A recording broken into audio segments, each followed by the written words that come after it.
Well, hello Facebook, anybody who's cared to listen. So the target of today's video, the infamous Tommy Robinson, now apparently organising a march for the 11th to take place, and this march should be against Islamic hate. Understandably, this man's got a huge following at the minute. Understandably, he's touching on issues that's close to many of our hearts, because we're all affected by these latest events. But it would seem that many people are forgetting that this guy represents the far right, and it was a member of the far right who killed MP Joe Cox. Let us not forget.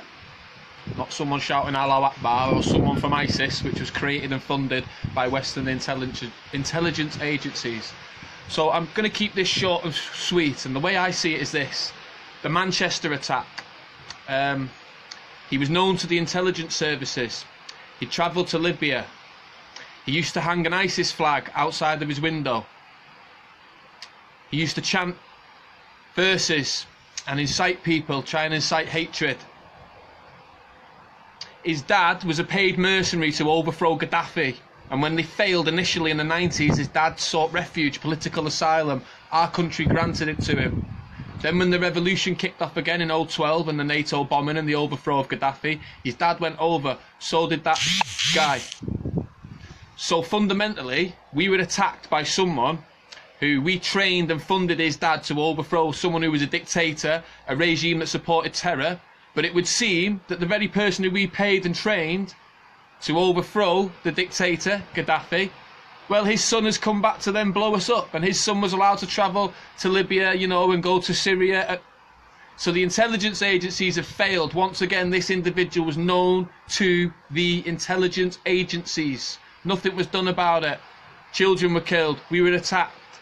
This latest one in London, known to the intelligence agencies.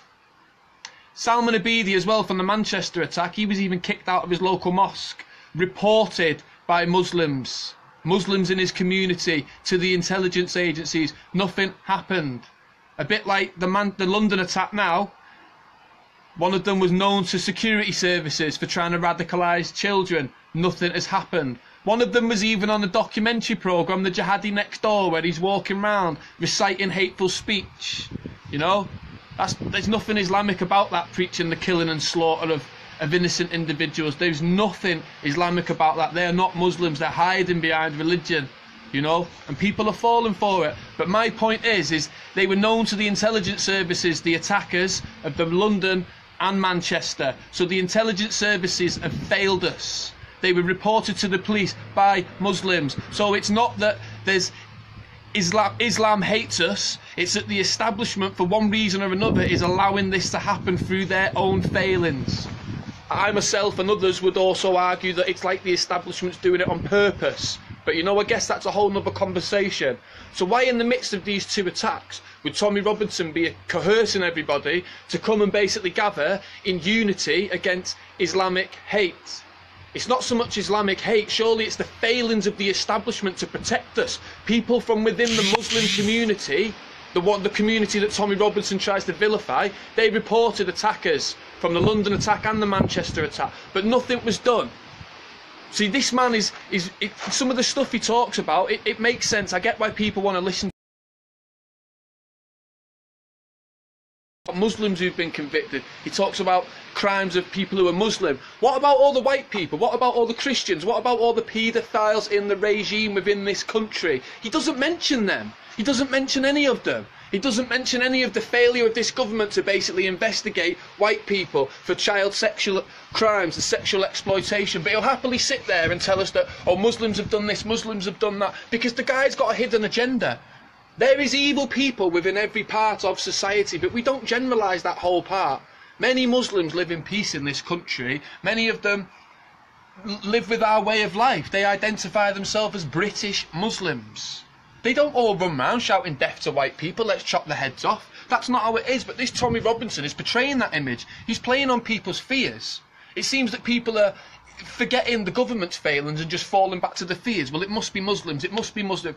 There's Muslims reporting these extremists, these people, before they committing acts of mass murder, and nothing's being done. The establishment is failing. The same establishment that starts wars in countries for no reason and overthrows dictators like Gaddafi, like Saddam Hussein. But then we're all left with the aftermath, with the instability, with all these angry people who are in their country, who've had their country blown up, with all these people who've now got access to weapons. There's no security in the country, there's no stability, so they can do what they want. We've got an intelligence agency in this country that's letting people travel back into Libya and Syria without question. We've got an intelligence agency that are getting told to investigate people, and they're not, and these people are basically killing children in our country. So how can it be that people now want to go on a march against Muslims, against Islamic hate? It's not Islamic hate, it's the establishment.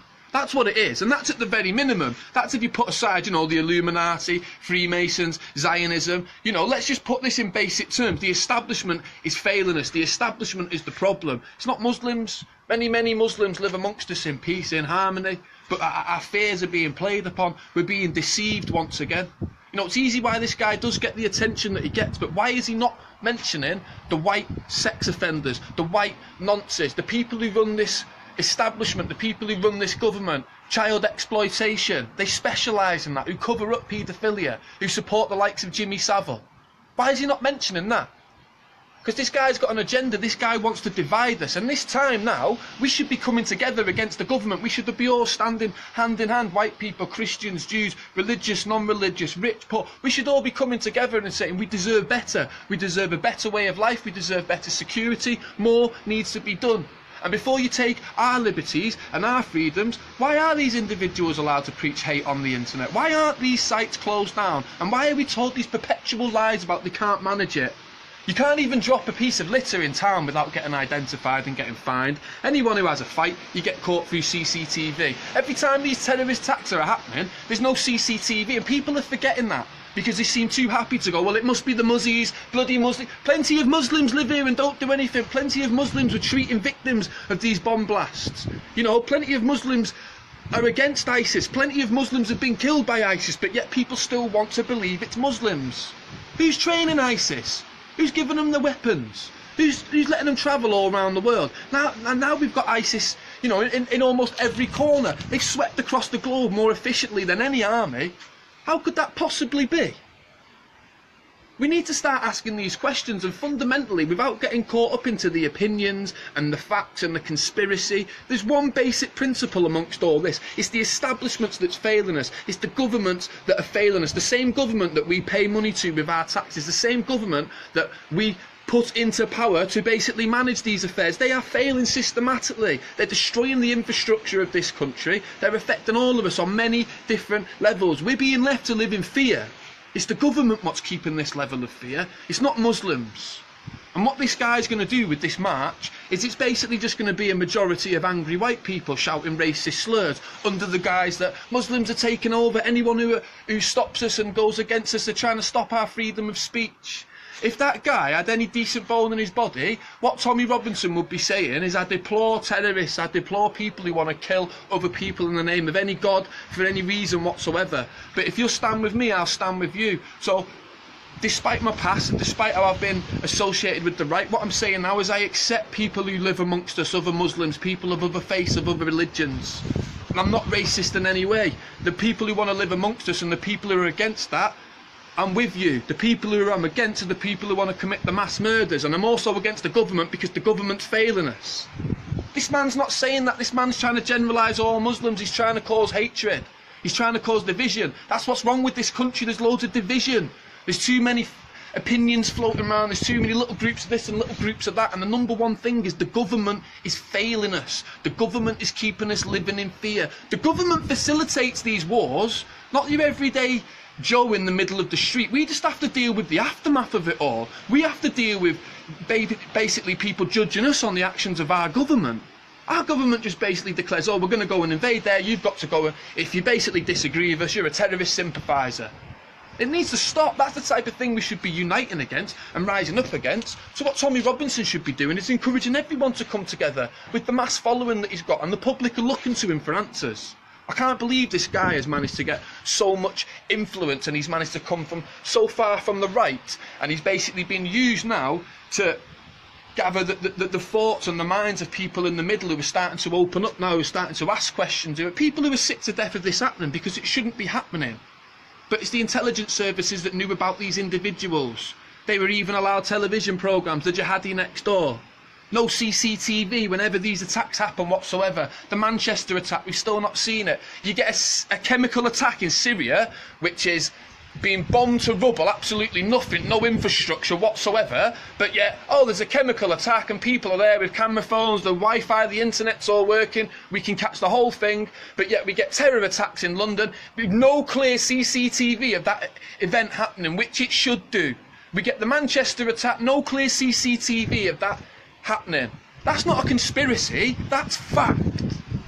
That's fact. That's nothing to do with a tinfoil hat. That's nothing to do with loving Muslims and hating Muslims. When are you going to realise that the whole Muslim card is used to divide us? Do you like them? Do you not like them? Our anger and our frustration should be focused towards the government.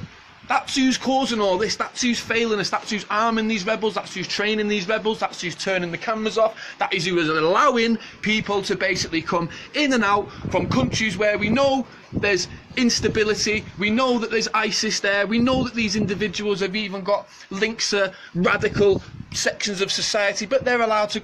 The failings are with the government. The hate and the fear is being spread by the government. They're the ones that allow these sites to come up. The government is the one that allows sites on Facebook of people basically encouraging child abuse, of people allowing it, of people glorifying it, of people talking in detail. And these groups get reported and nothing gets done about them. That's the world that we're living in. That's the government that allows that. The government is allowing these individuals space to basically spread this hate, to basically get into the minds of vulnerable individuals or people with mental health problems or people who are angry because their country's been blown up.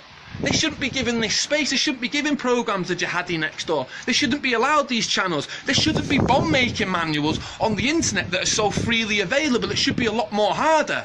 And people who are looking at these manuals, they should be tracked down. They seem to be able to track all of us down to give us a fine, or to get council tax, or to basically anything that generates money off us. They have no problem finding us. They have no problem locating us. But yet we can't do anything about all these people who want to kill us, who've got YouTube channels, who are basically glorifying it. There's nothing that can be done about it whatsoever. It's always our freedoms and our liberties that are basically told that we need to be taken or we need to lose or consider giving up before it's the freedom and the liberties of the people that are against us. Because obviously I'm pro-Muslim, I'm pro-life, but I'm totally against this ISIS, even though I know the government's created ISIS and they're funded and armed. I'm totally against them. I'm totally against this loss of life. I'm totally against people in my country being divided. My issue is with the extremists. My issue is the people that are trying to kill us. I don't excuse it. I don't allow it. And when I'm saying that it's no wonder people are being radicalised because our army's dropping bombs, I'm not saying what they have done is right. What I'm saying is I understand that through us in destroying these countries and creating so much instability, it creates an atmosphere. It creates a factor that's basically leading us to where we're at now. I'm acknowledging it. It's called common sense. Not just feeding into that instant ideology that it must be Muslims, it must be Muslims. Muslims are doing it because they hate us. We need to